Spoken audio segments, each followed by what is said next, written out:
You don't feel unloved because you're not enough. You feel unloved because you're always available. Not available as in time, available as in access to your energy, your attention, your peace. And whatever has unlimited access stops being valued. So today, I'm going to show you why disappearing from what drains you isn't cold. It's the moment your life starts upgrading. You think being available makes you lovable. You think replying fast keeps you relevant. You think staying open keeps you chosen. But here's the paradox. The moment you stop being available to what drains you, everything meant for you becomes easier to reach. Because availability is not just a schedule.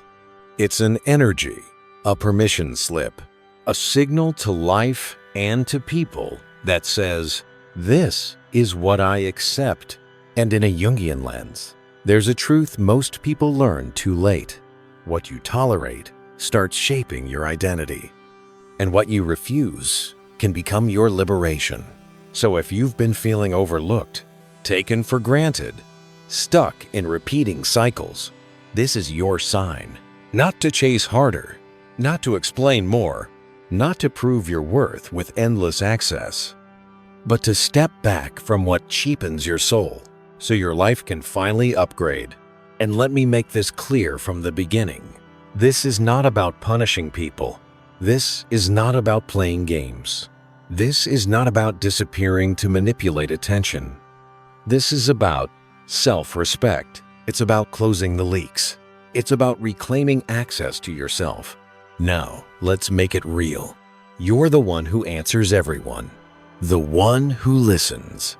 The one who shows up again and again, even when you're tired, even when your spirit is begging for space. And at first, it feels noble. You call it kindness. You call it loyalty. You call it just how I am. But slowly, something shifts.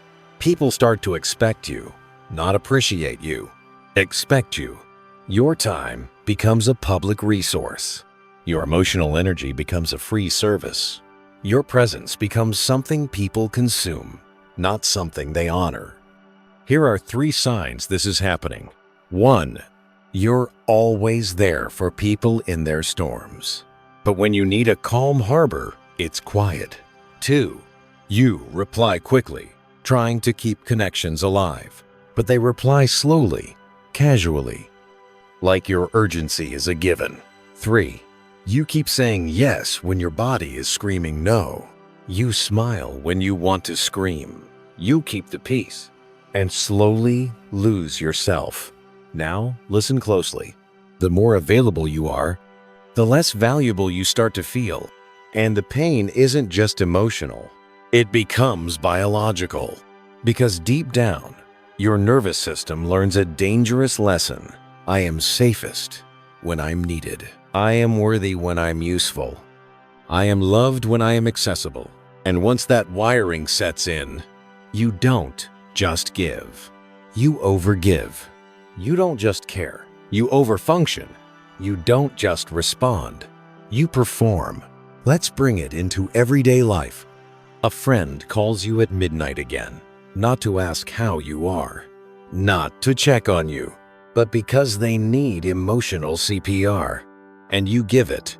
You always give it. And the next day, you feel drained.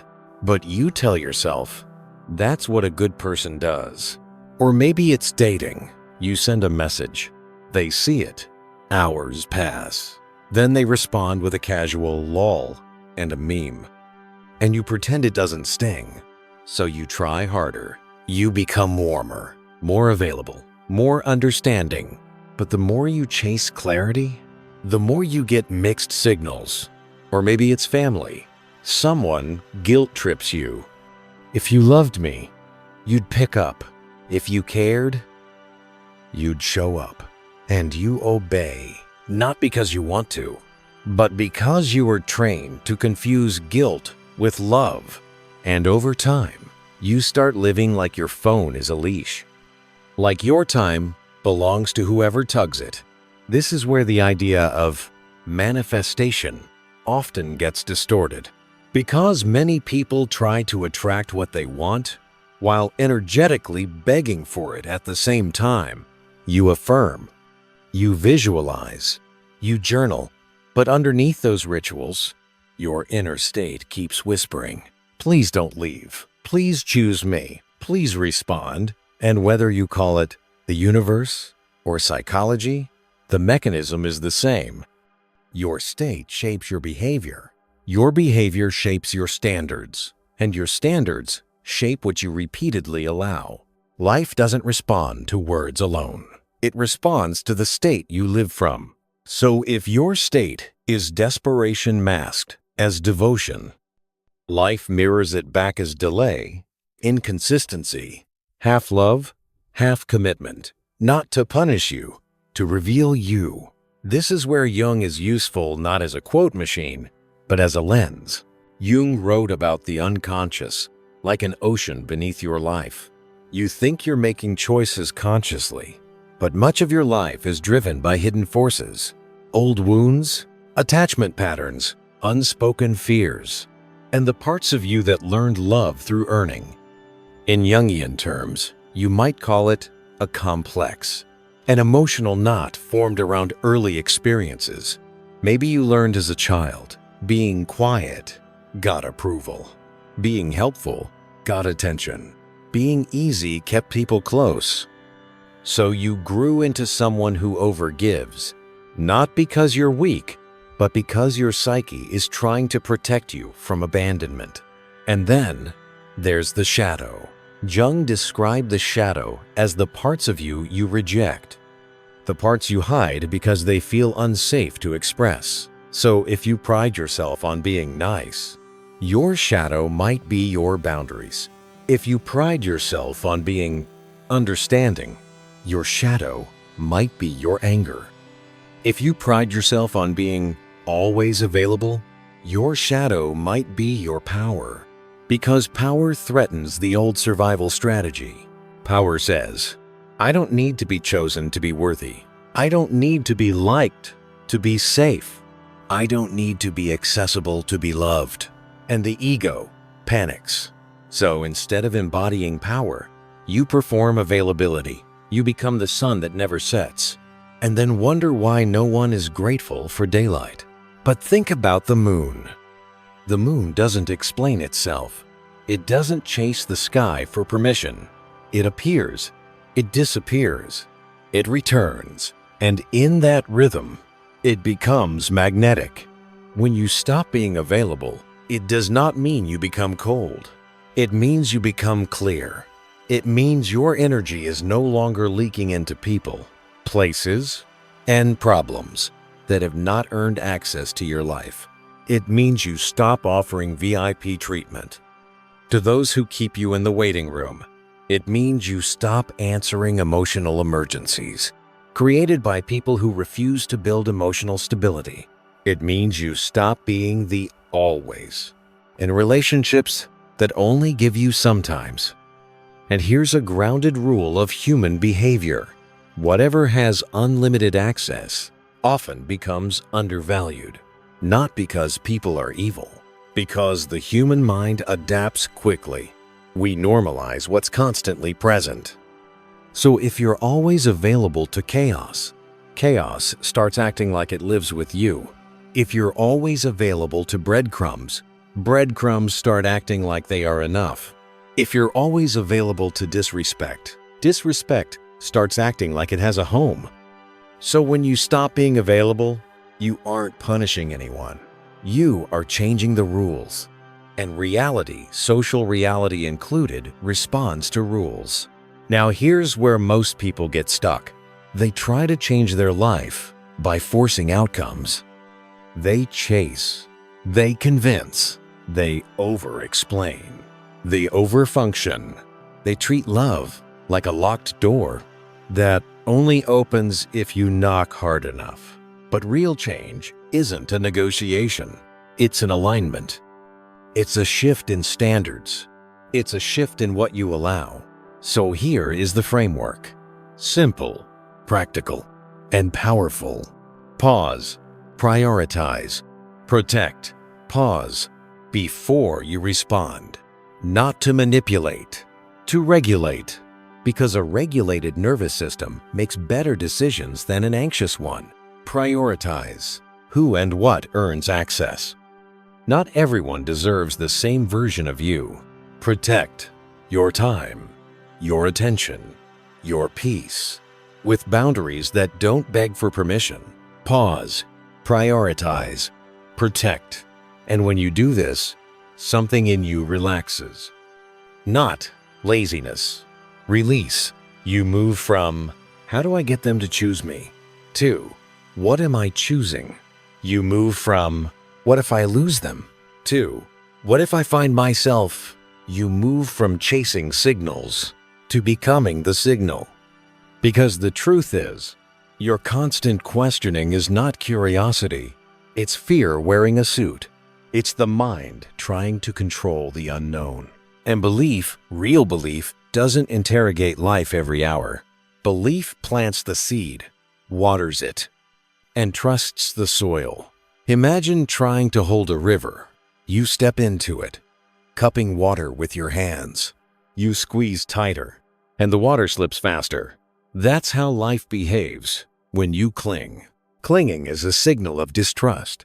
It says, I don't trust this to come back. I don't trust I am supported. I don't trust I am guided. And life mirrors that distrust by keeping things just out of reach until you learn to open your hand. When you stop being available, your hand opens. You stop gripping relationships that are already fading. You stop gripping outcomes that need space to arrive.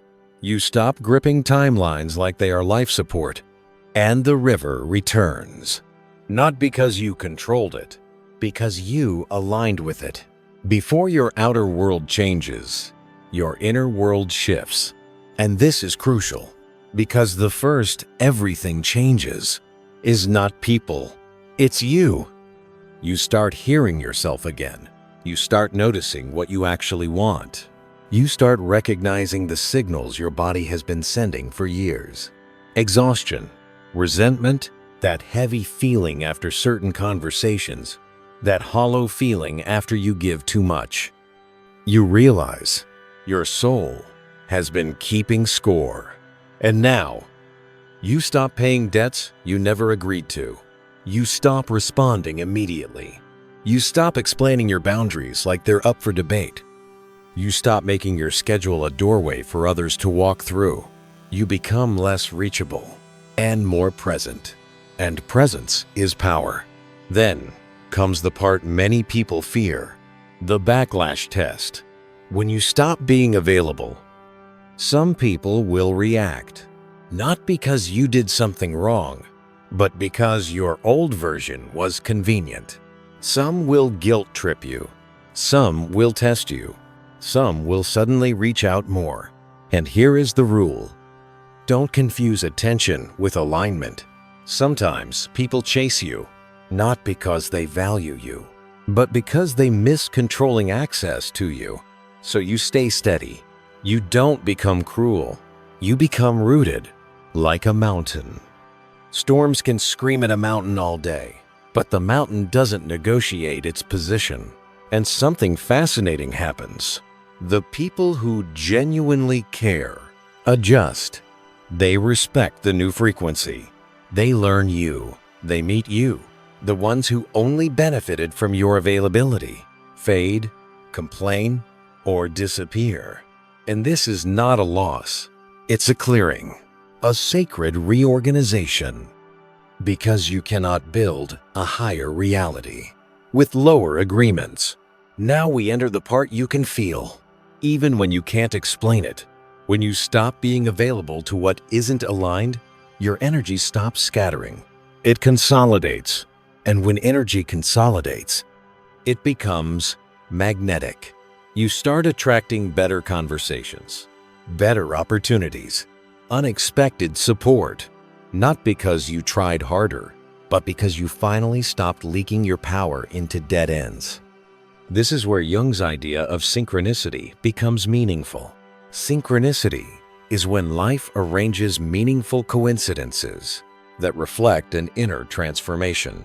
You think it's random, but often it's pattern, it's resonance, it's reality echoing the state you live from. When your inner world says, "I am no longer available for the half-life," your outer world begins offering more wholeness, not as magic, as consequence. Because when you embody self-respect, you make different choices. You tolerate less. You walk away sooner. You stop negotiating with the bare minimum, and your life reorganizes around that standard. Let's be clear. Detachment is not indifference. Detachment is devotion to truth. It's saying, "I want love, but not at the cost of my dignity. I want connection, but not at the cost of my peace. I want success, but not at the cost of my soul." End quote. I have said in Talvin Zachard. End quote. Detachment is when you stop making the bare minimum feel like a miracle. It's when you stop begging life for signs and start becoming a sign. And yes, this changes how you create your life. Because constant questioning is energetic noise. It's like planting a seed and digging it up every day to see if it's growing. You don't need more signs. You need more embodiment, more stillness, more standards. Here is what it looks like in real life. You pause before responding, not to punish, to regulate. You stop rescuing people from consequences they need in order to evolve. You stop over-explaining your no. You let silence do its sacred work. You choose rest without guilt.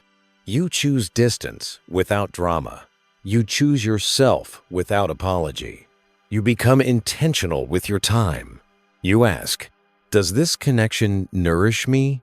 Does this environment expand me? Does this habit honor the person I am becoming? And you act accordingly, not from anger, from alignment, because boundaries are not walls. They are doors with locks, and not everyone deserves a key. Now imagine the you who truly lives this. You wake up with more energy because your spirit isn't dragged into unnecessary battles. Your mind becomes clearer because you're no longer over-processing mixed signals. Your body relaxes because you're not living in emotional hypervigilance. You stop checking your phone like it's a heartbeat monitor. You stop needing immediate reassurance. You stop auditioning for love, and you start radiating something rare, self-contained peace. You become like the sky. Storms may pass through you, but you are not the storm. You are the space that holds it. And people feel that. Opportunities feel that. Even silence feels different around you. Because when you stop being available, you stop being predictable to the old patterns. You stop being the same person that the same problems were designed for. And that's when everything changes. Not as a sudden miracle, as a natural consequence of a new frequency. You don't chase the door. You become the key. You don't beg for alignment. You embody it. You don't demand respect. You live in a way that makes disrespect impossible to sustain. Let this land gently. You are not here to be endlessly accessible. You are here to be fully alive. And the life you want, the love you want, the opportunities you want, they are not unlocked by doing more. They are unlocked by tolerating less. So the next time you feel the urge to overgive, pause. Ask yourself, am I being loving or am I being afraid?